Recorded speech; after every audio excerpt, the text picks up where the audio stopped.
Hello students, mains education online classes में आप सभी का बहुत बहुत स्वागत है। कक्षा 12वीं वाले विद्यार्थियों के लिए वार्षिक परीक्षा की दृष्टि से आदर्श प्रश्न पत्र लेकर आया हूं। इसमें से आपके 50% से लेकर के तो 95% जो क्वेश्चन है आपको देखने को मिल सकते हैं, इसलिए आपके लिए मोस्ट इंपॉर्टेंट है और आप आखिरी तक आपको इसको देखना है और कंप्लीट करना है, क्योंकि आपने कमेंट करी थी सर आप हमारे लिए मोस्ट इंपॉर्टेंट क्वेश्चन लाइए। तो most important question model set paper के तौर पर मैं उपलब्ध करवा रहा हूँ आप लोगों को सभी विषय के।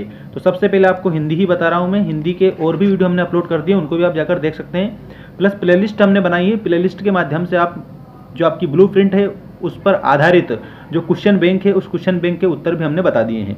तो आइए स्टार्ट करते हैं आज के हमारे पहले क्वेश्चन से। देखिएगा, सही विकल्प चुनकर लिखिए। हिंदी कविता का जागरण काल किस युग को माना जाता है?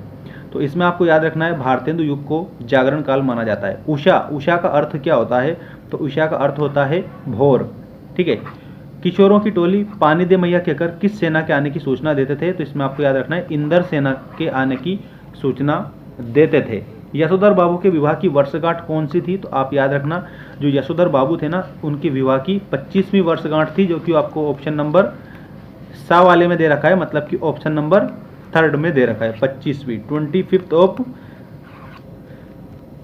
इसमें आपको याद रखना है। और रेडियो नाटक में नहीं होते हैं, तो इसमें जब रेडियो होता है तो चलता है, वो हम देखते हैं सुनते हैं, मतलब कह सकते हैं एक प्रकार से कि रेडियो को हम सिर्फ सुन सकते हैं। तो रेडियो में दृश्य नहीं होते हैं, बाकी सब होता है, संवाद भी होता है, पात्र भी होता है, ध्वनि भी होती है। सूर्योदय हो गया में शब्द शक्ति कौन सी है? तो मित्रों आपको याद रखना है इसमें व्यंजना शब्द शक्ति है, क्योंकि व्यंजित अर्थ बता रहे हैं। ठीक है, व्यंजित अर्थ बताने वाली जो शक्ति होती है वो व्यंजना शब्द शक्ति होती है, और यहाँ पर व्यंजित अर्थ ही बताया है, तो इसमें आपको याद रखना है व्यंजना शब्द शक्ति है। इसके बाद में देखिएगा, रिक्त स्थानों की पूर्ति कीजिए। उमाशंकर जोशी का उपनाम बताइए। तो इसमें आपको याद रखना है जो उमाशंकर जोशी है ना, इनका उपनाम है वासुकी। ठीक है।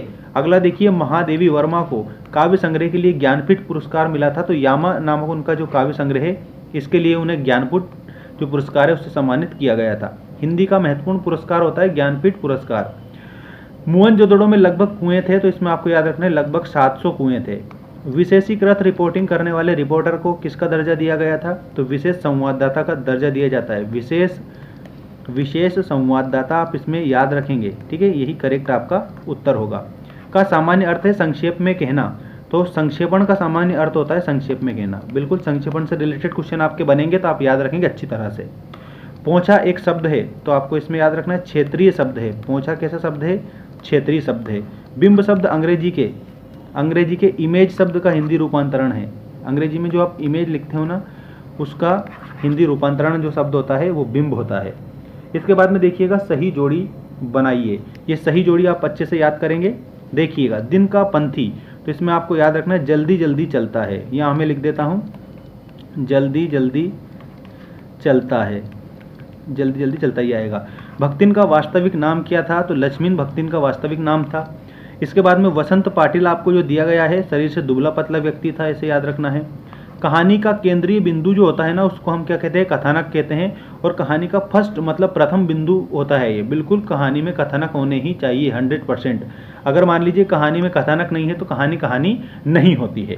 अब इसमें तो, ये जो तो दिया हुआ है, तो भी ये सब निपात शब्द होते हैं। और कवित्व, जो कवित्व है ना, इस कवित्व में 4 चरण होते हैं। कितने चरण होते हैं? 4 चरण होते हैं, और 31 वर्ण होते हैं। ऐसे भी आपको याद रख लेना। 31 वर्ण के जो छंद होते हैं उसको कवित्व बोला जाता है। कवित्व में 4 चरण आपके होते हैं। अब देखिएगा, इसके बाद में नेक्स्ट क्वेश्चन आपका, स्लेट पर क्या मलने की बात कही गई है? तो लाल खड़िया की जो चाक है वो मलने की बात कही गई है। मनुष्य धन की ओर चेतन पर किसकी विजय होती है? तो याद रखना जड़ की होती है। ठीक। किशनदा का वास्तविक नाम क्या था? तो किशनदा का वास्तविक नाम कृष्णानंद पांडे था। संपादकीय पृष्ठ पर प्रकाशित होने वाले संपादकीय को क्या कहते हैं? तो अखबार की आवाज़ कहते हैं। ऐसे आप इसमें याद रखेंगे। निरर्थक शब्द युग्म का कोई एक उदाहरण दीजिए। निरर्थक मतलब जिसका कोई भी अर्थ नहीं होता है उसको निरर्थक बोला जाता है। तो अंट शंट ये निरर्थक शब्द युग्म है। ठीक है। और अगर सार्थक पूछे तो ऐसा वैसा, ये सार्थक शब्द युग्म है। ठीक। ऐसा लघु वाक्यांश जिसके प्रयोग से भाषा में सौंदर्य उत्पन्न होता है क्या कहलाता है? तो वो मुहावरा कहलाता है। ठीक है, मुहावरा। भाषा में सौंदर्य उत्पन्न हो जाता है किसके माध्यम से? मुहावरे के माध्यम से। और एक बात और आपको समझनी है कि मुहावरा वाक्यांश भी होता है। ऐसा वाक्यांश जो अपने सामान्य अर्थ को छोड़कर किसी विशेष अर्थ का बोध कराए उसका मुहावरा कहते हैं। जैसे 9 2 11 होना, 9 और 2, 9 प्लस 2 जोड़ेंगे तो 11 हो जाएगा। इसका अर्थ होता है विशेष अर्थ भाग जाना, भाग जाना। तो सामान्य अर्थ को छोड़कर विशेष अर्थ बताने वाला जो होता है वो मुहावरा कहलाता है। और ये लघु वाक्यांश होता है, ये भी आपको याद रखना है, जो भाषा के सौंदर्य में वृद्धि कर देता है। अब देखिएगा नेक्स्ट क्वेश्चन, किस कवि की पहचान एक बिंबधर्मी कवि के रूप में है? तो शमशेर बहादुर सिंह। शमशेर बहादुर सिंह बिंबधर्मी कवि हैं, इसमें आप ऐसे याद रखेंगे। और इसके बाद में देखिएगा लास्ट क्वेश्चन में बता रहा हूँ आपको ऑब्जेक्टिव टाइप क्वेश्चन में, और इसके बाद most important question next video में आपको बताए जाएंगे। देखिएगा, कवि ने हारकर बात को कील की तरह ठोक दिया, तो इसमें सत्य लिखेंगे। द्विवेदी युग के प्रवर्तक महावीर प्रसाद द्विवेदी हैं, तो इसमें भी आप सत्य लिखेंगे।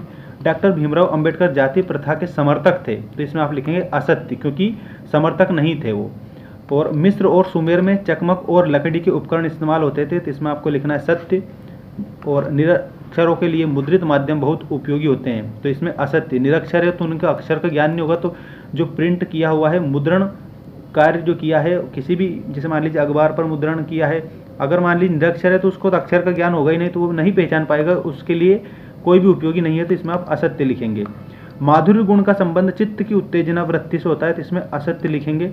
चित्त की उत्तेजना किस में होती है? तो आप याद रखेंगे ओज गुण में होती है, ओज गुण में चित्त की उत्तेजना होती है। ये आपके कुछ क्वेश्चन हैं, इनको आप याद कर लीजिएगा। और नेक्स्ट वीडियो में आपको एक और सेट पेपर बताऊंगा मैं, और ऐसे करके 4 से लेकर के 5 सेट पेपर मैं आपको बताऊंगा, जो आपकी वार्षिक परीक्षा में इनमें से क्वेश्चन कहीं पर भी नहीं जाएगा, बिल्कुल मोस्ट इंपॉर्टेंट रहेंगे 100%। Thanks for watching, take care all of you.